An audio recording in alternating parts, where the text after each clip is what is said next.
வணக்கம் நேயர்கள் அனைவருக்கும் தித்திக்கும் தீபாவளி நல்வாழ்த்துக்கள். இவர் என்னுடைய கணவர் சங்கரன், நான் ரேவதி. என்ன பண்ணினோன்னா பலகாரம்லாம் செஞ்சு காட்டுறீங்களான்னு கேட்டின போது நான் சொன்னேன், எங்கள் வீட்டில் நின்றுக்கிட்டு செய்யணும், ஒருத்தர் செஞ்சுட்டு நகரணும், இன்னொருத்தர் வந்தால் தான் அங்கே நிற்க முடியும், நிற்கிற மாதிரி சமையல் அறைன்ன போது பொண்ணு தாயிட்ட லேசாக கேட்டேன், நான் மதுரைக்கு போகிறேன், நீ என் வீட்டில் வந்து செஞ்சுக்கவே, உனக்கு தான் என் வீட்டு முத்தம் ரொம்ப பிடிக்குமே, கூட முத்து பேச்சியும் அங்கே தான் வீட்டை பார்த்துக்கிட்டு இருக்கா, வேணா உனக்கு கூட மாட வேலை செய்வா அப்படின்னு சொன்னான். ஆனால் இவரை அழைச்சிட்டு வந்துட்டேன், அதனால முத்து பேச்சி வேணுமா? முத்து பேச்சியை பார்க்கணுன்னு ரொம்ப ஆவலாக இருக்குது. எப்போ முடியுமோ வரட்டும். சரி சரி, எனக்கு அவளே இருக்கட்டும், நீங்கள் வேண்டாப்பா, கதையே மாற்றுறீங்களே. இப்போது அவகிட்ட சொன்ன போது, இந்த வீட்டில் நான் 100 பாட்டு வைத்தியம் செஞ்சுருக்கேன், அம்புட்டு சுண்டல் செஞ்சுருக்கேன், அப்புறம் நீ வந்து பலகாரம் செய்கிறதுக்கு என்ன சொன்னதுனால அவள் வீட்டை அவ்வளவு அழகாக அலங்காரம் பண்ணி நாங்கள் பலகாரம் செய்கிறதுக்காக விட்டுட்டு போயிருக்கான்னாக்கா, அதுதாங்க ஒருத்தருக்கொத்தர் அந்த அன்பு ஒன்று தான் எல்லா இடத்துலையும் இருக்கணும். நீங்கள் எல்லோரும் நினைக்க வேண்டியதும் அதுதான். நம்ம லக்ஷ்மியும் அந்த விநாயகரையும் சேர்த்து கும்பிட்டுட்டு இன்றைக்கி ஆரம்பிக்கலாம். நான் இந்த மகாராஷ்டிராவில்னு சொன்னேன், அங்கே தான் லக்ஷ்மி பூஜை பண்ணுறாங்கன்னு இல்லையா? அங்கே என்ன தீபாவளிக்கு பட்சணம் ஸ்பெஷலாக பண்ணுவாங்க? நான் பூனாவில் இருந்தபோது ஒரு மகாராஷ்டிரன் வீட்டில் ரூம் எடுத்து இருந்தேன். அவங்க அடிக்கடி சக்கரை பாறான்னு ஒன்று பண்ணுவாங்க, ரொம்ப நல்லா இருக்கும், டேஸ்டியாக, எனக்கு ரொம்ப பிடிக்கும். அப்போ எனக்கு செஞ்சு காட்டுறீங்களா? இப்போ பாட்டுறேன். என்னெல்லாம் வேணும் அதுக்கு? இந்த சக்கர்பாரா செய்யறதுக்கு என்னெல்லாம் தேவையான பொருள்னா, மைதா மாவு, சர்க்கரை, உப்பு, தண்ணி, நெய், எண்ணெய். அந்த கிளாஸ் பவுலில் கொடுங்களேன். இப்படி மைதா வேணும்ல? ஆமாம்.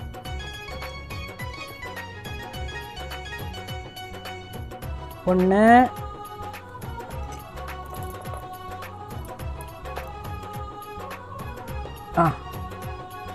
போகிறோம்ல? போகிறோம். இதை அங்கே வச்சுருங்க. அந்த உப்பு எடுங்க. எப்போதும் இனிப்பு பண்ணுற போது ஒரு சிட்டிகை தான் போடணும், உப்பு கரிச்சிரும். அப்புறம் நெய்.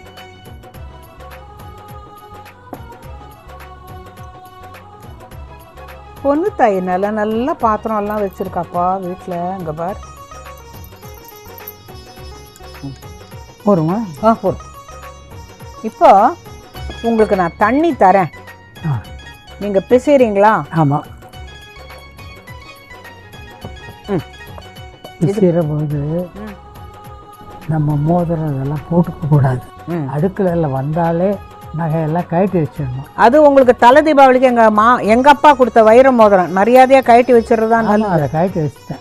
Very good. பிசைங்க. இப்போ மோதிரம் எல்லாம் போட்டுட்டு வரக்கூடாது. நான் எங்கே போட்டிருக்கேன் பாருங்கள். இது எனக்காக இல்லைங்க, உங்களுக்காக.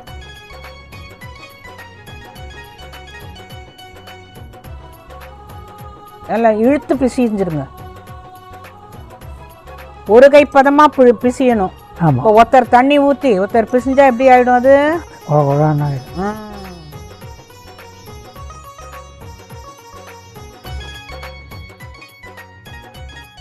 என்ன பதத்தில் அதை பிசையணும்? நல்லா ரொம்ப நேரம் பிசையணுமா? கொஞ்சம் பிசைஞ்சு நல்ல ரொம்ப கெட்டியாக இருக்கணும், அப்போ தான் ஈஸி. சரி. இப்போ இந்த ரொட்டி எடுறதுக்கு மைதா மாவே வேணுமா இல்லை அரிசி மாவு வேணுமா? அரிசி மாவு இருந்தால் பெட்டர். ஏன்? ஏன்னா மைதா போட்டால் மைதாவோட மைதா சேர்ந்துடும், அரிசி ஒட்டாதா? சரி பார்ப்போம். நான் வேணா அடித்து பிசிக்கிட்டுமா? வேண்டாம். யார் மேலேயான்னு கோபத்தை அதில் காட்டுறேன், கொடுங்களேன். டமால்னு போட்டு. வேண்டாம் வேண்டாம் வேண்டாம். உங்களுக்கு யார் மேலேயான்னு கோபம் இருந்தால் அதில் காட்டுங்க. எனக்கு எப்படி சொல்கிறது யார் மேலே கோபம்னு? ரொம்ப ஆயிடுச்சுன்னு வந்து தப்பாக போகுது. நான் தொட்டு பார்க்குறேன். அதை டெக்ஸ்சர் எப்படி இருக்குன்னு பார்க்குறேன். முத்து பேச்சு மடி, எனக்கு கொஞ்சம் அரிசி மாவு கேட்குறாருமா ஐயா, கொண்டாந்து கொடு ராஜா. ஓ, இதுதான் பதமா? எலாஸ்டிக்காக அப்படியே இருக்கும், கையில் ஒட்டாமல் வருது. ஒட்டாமல் வருது. அடிக்கலாம் வேண்டாமா? போகிறோம் போகிறோம். ம், கை வலிக்க போகிறது போகிறோம்.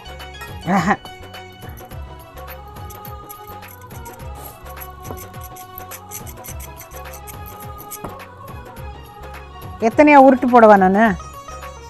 ஒரு 4 போ. சரியா இருக்குமா? இவ்வளோ கூட வேண்டாம். சரி. இது என்ன திக்கா பண்ணிடுவீங்களா இல்லை தின்னா பண்ணணும்? இல்லை ரொம்ப தின்னா பண்ண மாட்டேன், ரொம்ப மீடியமாக திக்காவும் பண்ணக்கூடாது. பண்ணக்கூடாது. இந்த மொரன்னு வரணும், அதுதான். எனக்கு இந்த ஏப்ரன் நீங்கள் வாங்கிட்டு வந்தது எனக்கு ரொம்ப சந்தோஷம். ஏன் தெரியுமா? ஒருத்தரும் புடவையிலலாம் எண்ணெய் நெய்யெல்லாம் கொட்டிப்பேன். எண்ணெய் வந்தால் அப்புறம் நான் தான் திருப்பி ஓடணும். என்னமோ பெரிய தியாகி மாதிரி பேசாதீங்க. எல்லா வீட்லேயும் ஹஸ்பண்ட் எல்லா ஹெல்ப்பும் பொண்டாட்டிக்கு பண்ணணும். அப்படியா? ஆமாம். இன்னும் நான் தான் ஓடணும்னா ஏன் நாங்கள்லாம் செய்யலையாக்கும்? நான் தான் ஓடணும் ஐயா. மாவு வந்து வருது வருது வருது பேச்சு. நீங்கள் அவளை பார்க்கணுங்கிறதுக்காக வேண்டாம், உங்கள் வேலையை பாருங்க. அடுத்து பேச்சு பார்க்க எங்கேயும் திரும்ப வேண்டாம். நீங்கள் பேச்சு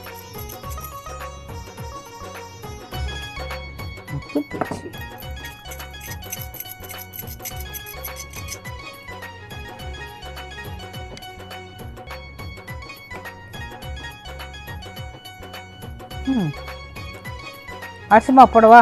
இல்லை தொட்டுக்கிறேன்.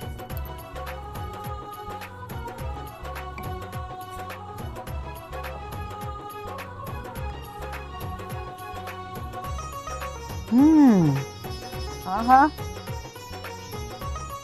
தன்னால சுத்துதுப்பா.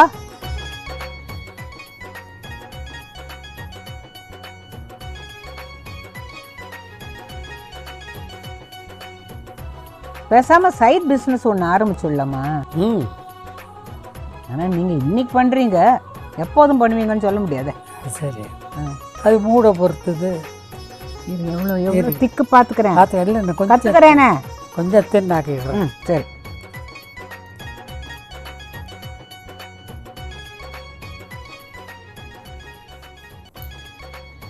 போருமா? இப்போ அடுத்து என்ன பண்ணணும்? இப்போது இதை துண்டாக பண்ணி எண்ணெயில் போட்டு பொரிச்சு எடுக்கணும். சரி. உனக்கு எந்த மாதிரி பிடிக்கும்? Diamond cut? டைமண்ட் எல்லாம் நகையெல்லாம் எனக்கு பிடிக்காது. நீங்கள் கட் பண்ணுறதா? இதை கட் பண்ணுறதுக்கு சொன்னேன். இது என்னத்துக்கு? இது சோமாசி மாதிரி வளைவா வரும். அதெல்லாம் வேண்டாம். கத்தி எடுத்து டைமண்டாக வெட்டி காட்டுங்க. அடியில் மாவு வேணுமா? போட்டா நல்லதுன்னு நினைக்கிறேன்.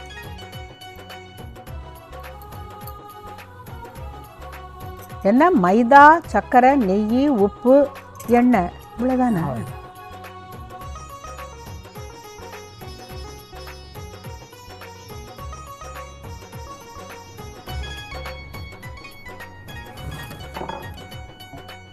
அவ்வளோதானே? அவ்வளோதான். இப்போ எண்ணெய் காஞ்செடுத்து அதில் கொஞ்சம் நெய் விட்டாக்க பூராவும் நெய்லேயே வறுத்த மாதிரி ஒரு வாசனை அடிக்குமா. இதோ இப்போ எண்ணெய் காஞ்சிட்டா, இதுக்கு எண்ணெய் ரொம்ப காயக்கூடாது, அதுக்காக காயாமலும் இருக்கக்கூடாது. இல்லை, இப்படியே போட்டுடலாமா?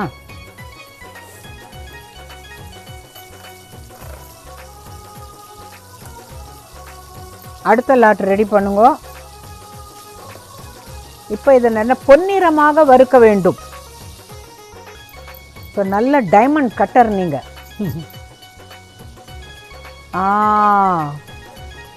இது ஒரு மாதிரி கோல்டன் ப்ரௌனாக இருக்குது. கரெக்டா? நல்லா இருக்கு. சரியா? ஏய், நான் ஃபோர்க்கில் பண்ணது எப்படி இருக்குன்னு பார்த்தேன், அதுவும் நல்லா தான் இருக்கு.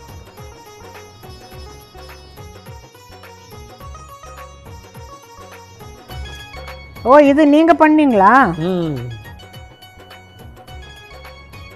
பரவாயில்லையே.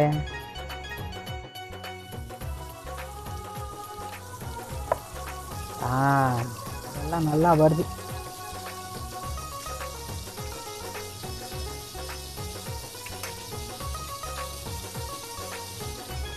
அந்த நெய் போட்டதுனால தான் அது நல்லா அப்படி ஒப்பிண்டு வருது. நெய் போட்டு பிசிறதுல தான் இருக்குது. கரெக்டாக இருக்குல்ல? கரெக்டாக. இது எல்லாத்தையும் நீங்கள் ஒரு லாட்டும் போட்டு கொடுத்துருங்க. நான் எல்லாத்தையும் போட்டு பொரித்து எடுத்துட்டு அப்புறமா சக்கரை பாகில் போடுறது சொல்லித்தரேன். முதல்ல இது எல்லாத்தையும் பொரித்து எடுத்துடணும். எடுத்துட்ட பிறகு அடுப்பை அணைச்சிட்டு சக்கரை பாகு. இப்போ சக்கரை பாகு வைக்கணும். ஒரு டம்ளர் தண்ணி விட்டுப்போம். இதில் இப்போ 1 டம்ளர் தண்ணி விட்டுருக்கேன். 2 டம்ளர் மைதா எடுத்தோம்ல, ஆமாம். அப்போ 2 டம்ளர் அந்த நம்ம எந்த அளவில் எடுத்தோமோ அதே அளவில் கரெக்டு சக்கரை கரெக்டாக இருக்கு. இப்போது அது போடுமா? இன்னும் கொஞ்சம் போடணும். தண்ணி போடும். இந்த இது நல்லா ஆறணும். இந்த பிஸ்கட்டு ஆறணும். அது ஆறிடும். இப்போ இதே பர்ஃபி பண்ணணுன்னாக்கா சக்கரை பாகில் அழுக்க எடுக்கணும். ஆனால் இந்த சக்கரை பாரா பண்ணுறதுக்கு அழுக்கெல்லாம் எடுக்க வேண்டாம். ஸோ இந்த சக்கரை பாகு வந்த உடனே கெட்டி கம்பி பாகு வர வரைக்கும் அது கொதிக்கணும். வரட்டும். அது டேக் டைம் கொஞ்சம். இப்போ பாகு வந்து நல்ல கெட்டி கம்பி பதமாக அப்படி விட்டா, ஆஹா, இப்போ ஒரு தட்டில் விட்டாக்கா அது வெள்ளையாக ஆகணும்.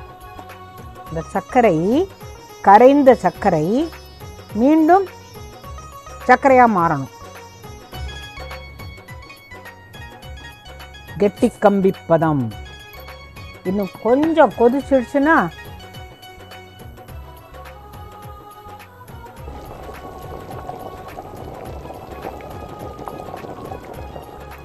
கண் திட்டமாக பார்த்து இது செய்யவே முடியாது. அப்பப்போ அந்த பாகை எடுத்து ஒரு தட்டில் விட்டு அது வெள்ளையாக வருதா அப்படிங்கிறத பார்த்துட்டு தான் செய்ய முடியும். இப்போ அடுப்பை அணைச்சிடலாம். அணைச்சிட்டு இதில் இந்த பிஸ்கெட்டை போட்டு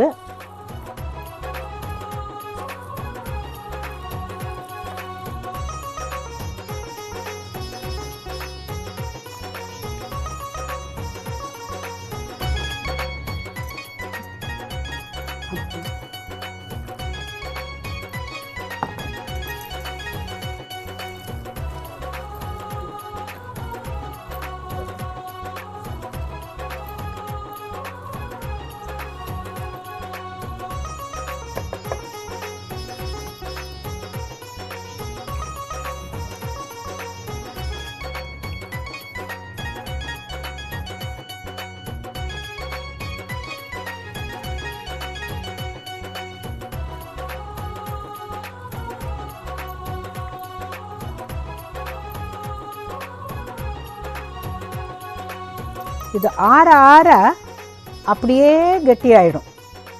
இதுக்கு மேலே அப்படியே கோட்டிங் வந்துடும். இதில் போட்டுட்டு அந்த பாகு எல்லாத்துலேயும் வராப்பில் குலுக்கணும். பார்த்தீங்களா? இப்போது சக்கரை பாகு எல்லாத்து மேலேயும் ஒரு கோட்டிங் வந்துடுச்சு. அதுதான் இந்த கரண்டியை பார்த்தாலே தெரியும். இப்போ இந்த சக்கரை பாகு இந்த ஒரு மரக்கரண்டியை வச்சு தான் இதை கிண்டணும். இதில் வெள்ளையாக கோட்டிங் வந்துடுச்சுன்னா அதுதான் பதம். அப்பப்போ குலுக்கி விடணும். நல்லா ஆறணும். முதல்ல நீங்கள் வாயில் போட்டிங்கன்னா சொதக்குன்னு இருக்கும். நல்லா ஆறின பிறகு இந்த சக்கரை பாரியை அழகாக ஒரு தட்டில் போட்டு உங்களுக்கு காட்டுறேன்.